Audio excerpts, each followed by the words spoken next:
Bonjour à tous et bienvenue sur la chaîne Wrestling Love. On se retrouve aujourd'hui pour une toute nouvelle vidéo. Alors cette vidéo, elle va être un peu spéciale, c'est la première fois que je vais parler d'All Elite Wrestling sur la chaîne. Alors déjà, je vais vous présenter un peu de quoi je vais parler. Je vais faire la review d'All Elite Wrestling Revolution, qui est l'un des 4 plus gros shows de l'année pour All Elite, avec Full Gear, Double or Nothing et All Out. Je vais vous présenter également le contexte de ma situation avec All Elite. Alors, bon, j'aime pas trop All Elite, honnêtement, je vais pas vous cacher. J'ai arrêté de regarder les shows Dynamite, donc les shows hebdomadaires en octobre. Je sais donc pas ce qui a pu être trop préparé en weekly. Bah, je sais à peu près les programmes, mais vraiment, j'ai pas suivi les weekly All Elite, ça c'est clair. Et donc, il y a peut-être certaines références qui peuvent me manquer pour certains matchs. Donc voilà, j'ai pas pris le pay-per-view en étant bien au courant de tout ce qu'il y avait de possible à raconter dans certains matchs, dans certaines histoires qui étaient présentes dans le show. Et vous allez voir, même si j'aime pas All Elite Wrestling, et même si vous allez voir mes notes de début sont vraiment vraiment mauvaises, les quelques derniers matchs du show, moi j'ai bien aimé. Vous allez voir, donc on va tout de suite commencer cette review de All Elite Wrestling Revolution, qui est un show qui s'est déroulé dans la nuit du 7 au 8 mars, avec le buy-in donc l'équivalent du kick-off, avec un tag team match Britt Baker et Maki Ito contre Rio et Thunder Rosa. Alors je voudrais déjà dire que je suis très triste de voir Maki Ito chez All Elite Wrestling. J'espère juste qu'elle a pas signé vraiment, parce que ce serait vraiment une grosse perte pour le Joshi, et vraiment une grosse perte pour la Tokyo Joshi Pro également. Et j'ai pas envie qu'elle aille dans l'enfer All Elite Wrestling. Makito, clairement, c'est une catcheuse que j'adore. Enfin voilà, dès que je regarde un show TJP, j'adore voir. De toute façon, vous le savez, TJP c'est ma compagnie préférée, voilà. J'espère juste qu'elle a vraiment pas signé et que, enfin voilà, et que je vais pouvoir continuer de la voir chez TJP parce que ce serait quand même dur, hein, dur vraiment de perdre Makito pour qu'elle aille dans l'enfer All Elite. Et puis surtout qu'elle faisait équipe avec Britt Baker. Donc je me suis dit, bon, Makito dans l'équipe des Heels, bon, c'est pas parce que les mecs ont rien compris, c'est pas parce qu'elle fait des doigts d'honneur que c'est une Heel, Makito. Il y a un moment où il faut se calmer. Mais bon, voilà, ça on en reparlera un peu plus tard dans le show, de toute façon, par rapport à ça. Et du coup, Britt Baker et Makito ont battu Rio et Thunder Rosa en 15 minutes. J'étais surpris de la longueur du match, ça a quand même été assez long. J'ai bien aimé le match de buy-in, voilà, c'était bien pour un buy-in. Rien de spécial. Baker a pas été aussi horrible qu'elle a déjà été auparavant, mais bon, elle avait quand même des workers super à côté d'elle. Hein. Makito et Thunder Rosa, il y avait du storytelling. Thunder Rosa manque de respect à Makito. C'est logique, il y a une histoire entre les deux du côté de la TGP. Voilà, et Makito a fait quelques bons petits trucs là, avec sa tête et tout, elle me fait rire, Makito, elle est géniale.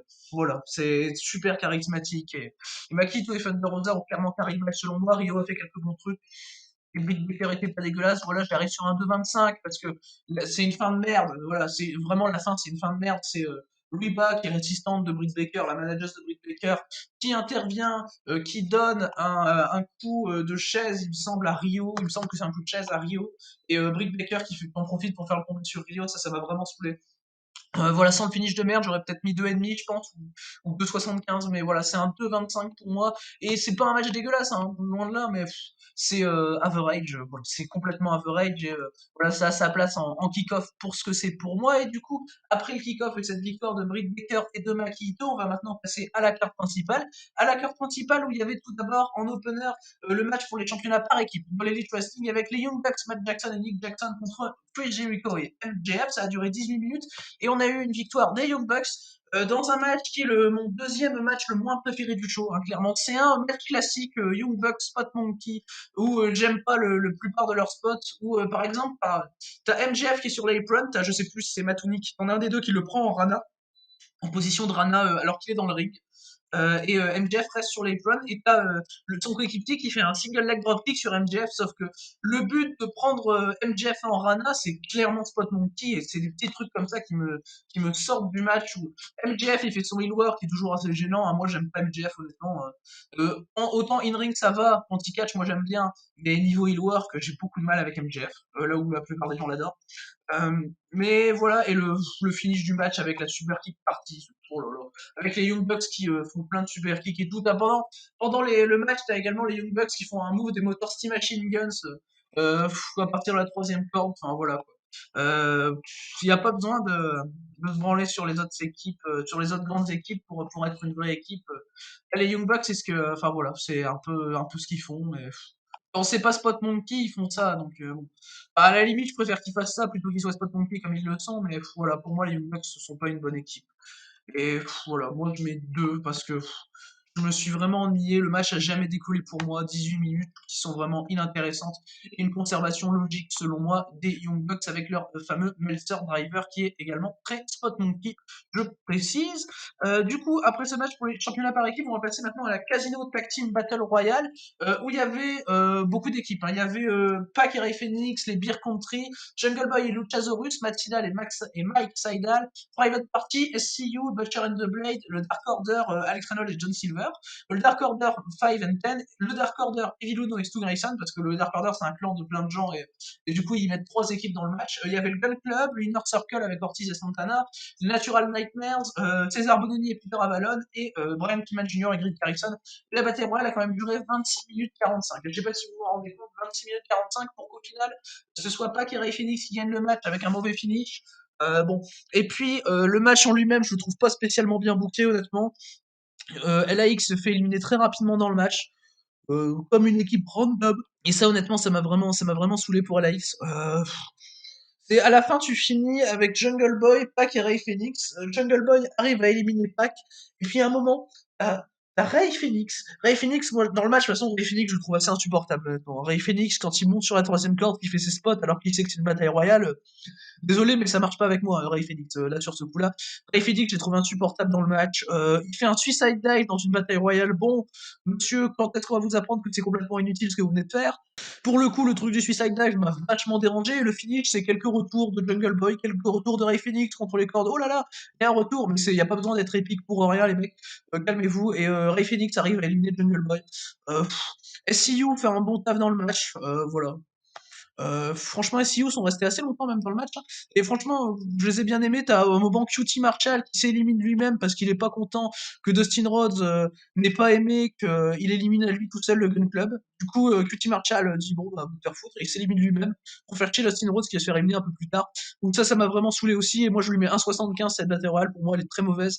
Et c'est le match que j'ai le moins aimé du show, hein, clairement. C'est une bataille royale par équipe, c'était vraiment le bordel à des moments. Euh, le Butcher and the Blade ont été insignifiants pendant le match. Il y a une équipe que je connaissais pas, que c'est les Beer Country. Ça va, ils sont cool les Beer Country. Franchement, c'est une équipe que je connaissais pas du tout avant de voir ce match, parce que je regarde que les hits, donc qui sont arrivés il y a pas longtemps.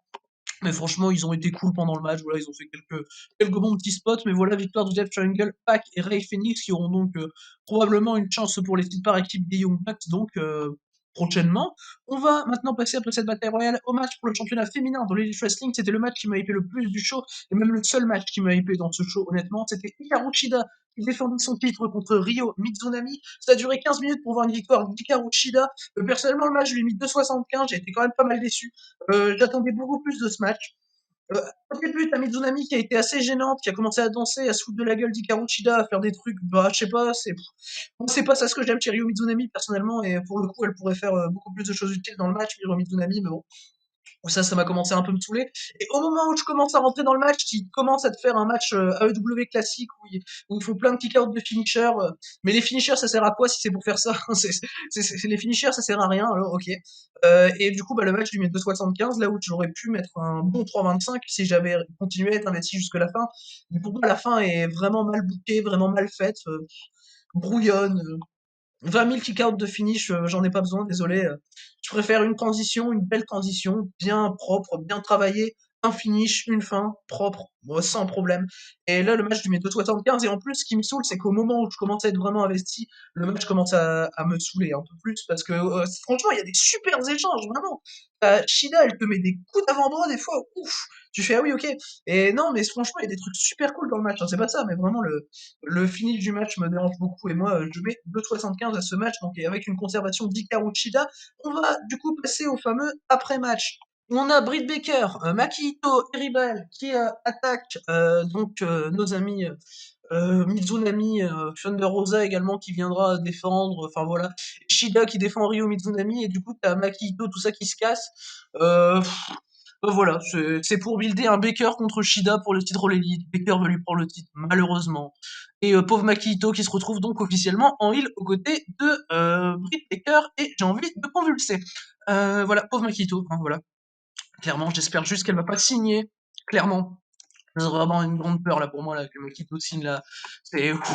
Ah non, faut surtout pas, parce que là, j'ai pas envie qu'elle aille se perdre là-bas. Mais bon, voilà. Et puis surtout pour être heal, quoi. Quand les mecs comprennent rien à son personnage, c'est assez compliqué. On va passer maintenant, du coup, à un tag team match avec Kip Sabian et Miro contre Chuck Taylor et Orange Cassidy. Ça a duré 8 minutes pour voir une victoire de Kip Sabian et de Miro. Orange Cassidy s'est fait attaquer backstage plus tôt, donc il arrive plus tard dans le match. Overbooking, on essaye de faire passer Cassidy pour le gros babyface, mais il m'ennuie, Orange Cassidy. Il m'emmerde, Orange Cassidy, avec ses petits kicks là. Son character war, c'est risible, mais pas dans le bon sens. C'est vraiment, tu ris pas. Hein. C'est, Kip Sabian est très bon, et moi j'aurais juste envie de le voir dans des meilleurs programmes, parce que là il y a un match de merde, et c'est pas du tout de la faute de Kip Sabian. Le match lui met 2,25, et là pour le coup c'est un 2,25 proche du 2, contrairement au match de Bayin. C'est pendant la plupart du match de 8 minutes, c'est random, complètement de l'action complètement random. Non, ouais, c'était vraiment compliqué ce match. Miro, il est pas charismatique du tout, il dégage rien.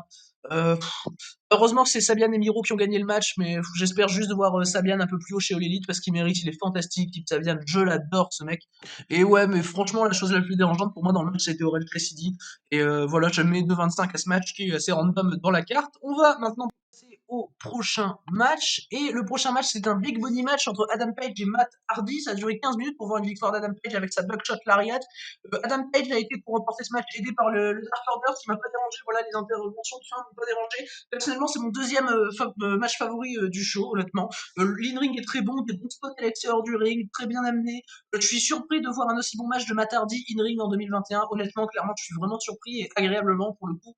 Et c'est un match qui va bien plus du début à la fin. C'est franchement, ouais, comme j'ai dit, les interventions m'ont pas dérangé. Voilà, t'as des quelques bons spots avec le Reverse Pile Driver de Adam Page. Je sais plus comment il s'appelle son Reverse Pile Driver. Enfin, il a un nom, mais je sais plus exactement comment il s'appelle ce move. Mais franchement, j'ai bien aimé. Je crois que. Attends. Je crois que c'est le Rite of Passage, si je dis pas de bêtises. Et à l'époque où je regardais All Elite, il me semble que c'était ça, bah voilà. Mais du coup, voilà, c'est vraiment un bon match que je conseille. Victoire logique d'Adam Page, Matt Hardy fait une bonne perte, des interventions des private parties qui sont, bon, pas nécessaires, mais pas non plus hyper dérangeantes. C'est un peu overbooké, mais ça va, franchement, ça fait le taf. Pour moi, c'est un bon 3,25 qui tire même vers le 3,5. Je pense qu'avec 3-4 minutes de plus, j'aurais pu lâcher le 3,5 pour ce match qui était vraiment bon.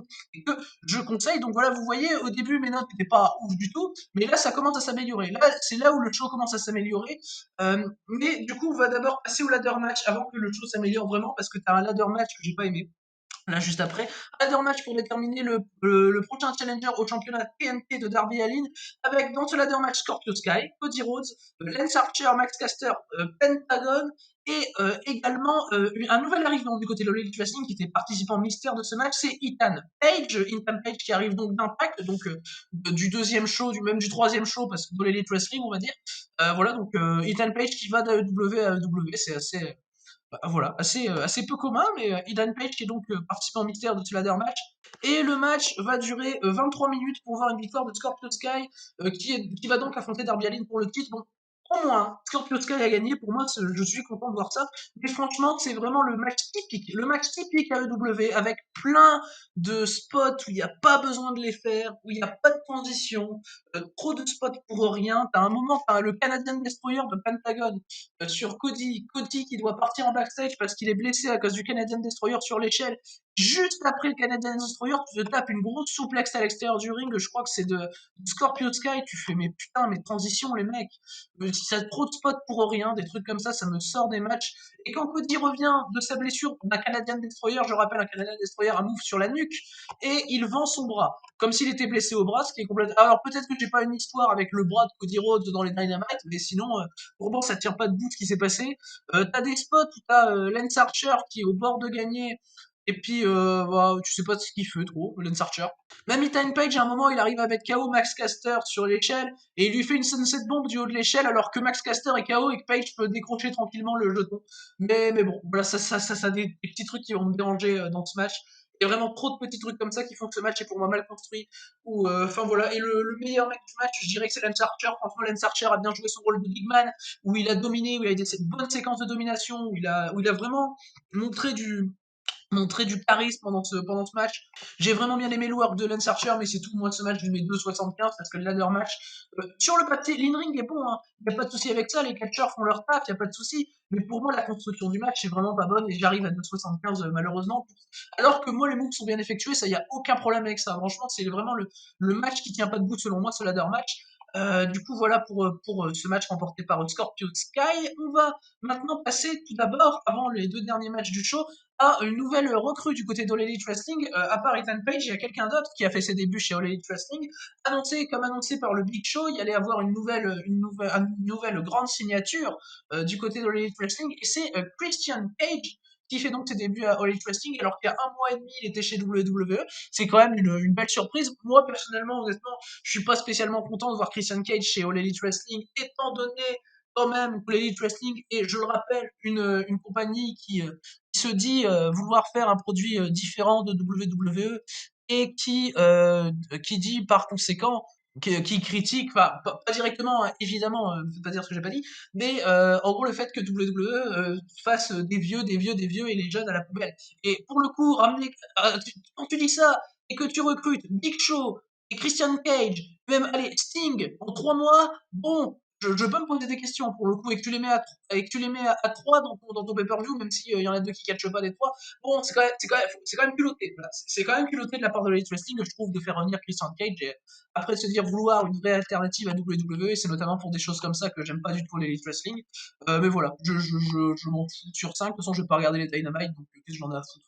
Mais voilà, pour moi, je trouve ça inutile de faire venir Christian Cage chez All Elite en tout cas. Du coup, voilà pour ça. On va passer maintenant à un street fight par équipe avec Darby Allin et Sting contre Brian Cage et Ricky Starks. Ça a duré 14 minutes et c'est mon match préféré du show. C'était un match qui a été voulu de manière cinématique. Au début, j'ai pas trop aimé l'ambiance qui était présentée. Voilà, c'était un peu sur le personnage de Darby Allin par rapport à son entrée, comment ils arrivent dans une pièce un peu du genre ici Free contre Moose. Bon, voilà, la pièce où est faite ce match, c'est un peu du genre ici Free contre Moose. Voilà, du côté de Impact Wrestling Bound for Glory.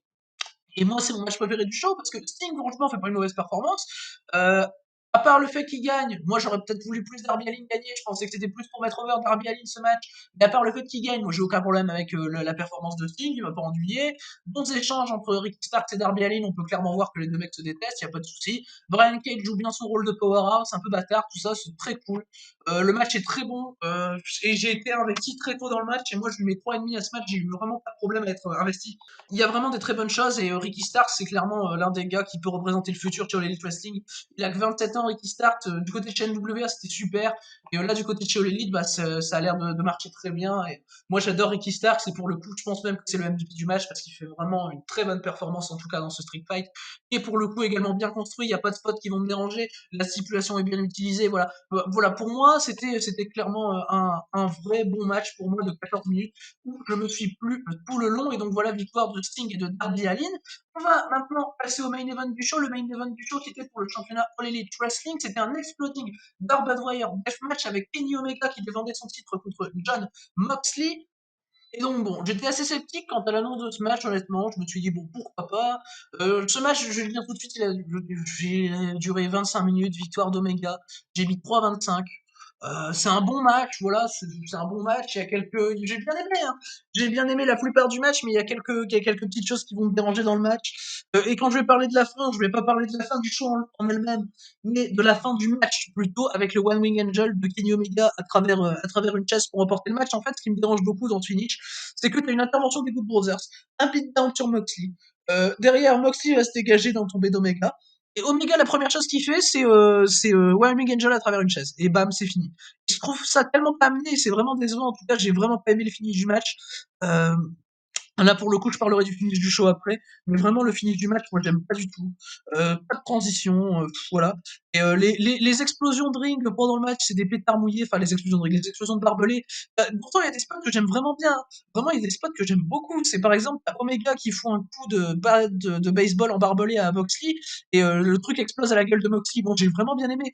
Certains spots, le paradigm shift depuis l'apron à travers des tables de barbelé, c'est très bien également. Vraiment, il y a des spots que j'aime bien, c'est pour ça que je mets 3,25, parce que pour moi, ça reste un bon match. Mais franchement, t'as Moxley déjà qui prend 90% des bumps, Omega Omega, il prend quasiment rien à part vers la fin. Tu te dis, ah oui, ok, quand même, il y a quand même une petite différence de vouloir prendre des points contre les deux mecs. Bon, ça, c'est leur choix, hein, voilà. Mais sur le coup, par rapport à la construction du match, ça m'a un peu choqué. Mais en toi, ils prennent les mêmes qui veulent, hein, ça, y a pas de souci. Mais Moxley, en fait, il était plus dans un rôle d'underdog que dans un rôle de face badass. Enfin voilà, et ça m'a vraiment dérangé de voir Moxley dans un rôle d'underdog. Pour le coup, je me suis dit, ah bon, ok, si tu veux. Mais voilà, c'est un bon match, c'est mon troisième match préféré du show. C'est un des matchs pour moi si vous voulez regarder des trucs du show, qui est à voir. Mais sans plus, voilà. Et après le match, du coup, après la conservation de titre de Kenny Omega, il y a personne qui va venir le challenger, puisque Kenny Omega et les Good Brothers, donc les champions par équipe d'Impact, vont venir vont rester sur le ring, vont tabasser John Moxley, vont lui mettre des coups de chaise, de tout, voilà, vont le menotter par terre sur le ring. Et je rappelle qu'après, il est censé avoir une explosion et que du coup que le ring explose, voilà, c'est un peu les règles du truc. Et du coup, Omega et les Good Brothers se cachent juste avant. Eddie Kingston arrive pour essayer de sauver Moxley, voilà, et Moxley bouge pas, du coup Eddie Kingston s'allonge sur Moxley en mode ouais, il veut le sauver et tout, en fait t'as l'explosion qui est un gros pétard mouillé, et vraiment il y a rien qui explose limite, et t'as les deux mecs qui sont KO sur le ring, où ça vraiment à la fin du show c'est de la merde pour moi, mais bon voilà, enfin, je regarderai pas les Dynamite hein, évidemment, mais la fin du show est vraiment risible, t'as les deux mecs qui sont KO sur ça, tu te dis ah bon, si vous voulez, il y a rien qui explose dans le ring. En plus, il y a rien. Enfin voilà, là, voilà, c'est très compliqué en tout cas, mais voilà, ça clôture le show pas d'une bonne manière. Honnêtement, c'est un show que j'ai globalement pas aimé, hein, comme vous l'avez compris, mais il y a quelque chose qui se rattrape pour moi. Le Tag Team Street Fight, c'est un bon petit match pour moi, une petite découverte vraiment. Euh, Ça pour le coup, je suis content de l'avoir vu, le Tag Team Street Fight. Pour moi, s'il y a une chose à rattraper de ce show, c'est le Tag Team Street Fight. Également, selon moi, le Big Bunny match entre Matt Hardy et Adam Page que j'ai trouvé très bon, qui est à rattraper. Et puis le main event, John Moxley contre Kenny Omega, pour moi c'est les trois matchs, voilà, c'est les trois matchs à voir de show, mais rien de plus, rien de bien plus selon moi. Et du coup voilà pour cette review de l'Elite Wrestling Revolution, j'ai essayé d'être le plus précis possible, bien que je regarde pas les weekly All Elite Wrestling, voilà, j'ai essayé de donner mon avis le plus précis possible et le plus construit possible sur mon visionnage de ce show All Elite Wrestling Revolution 2021. En tout cas, merci d'avoir écouté cette review. Et du coup, d'ici les prochaines vidéos, je vous dis à la prochaine.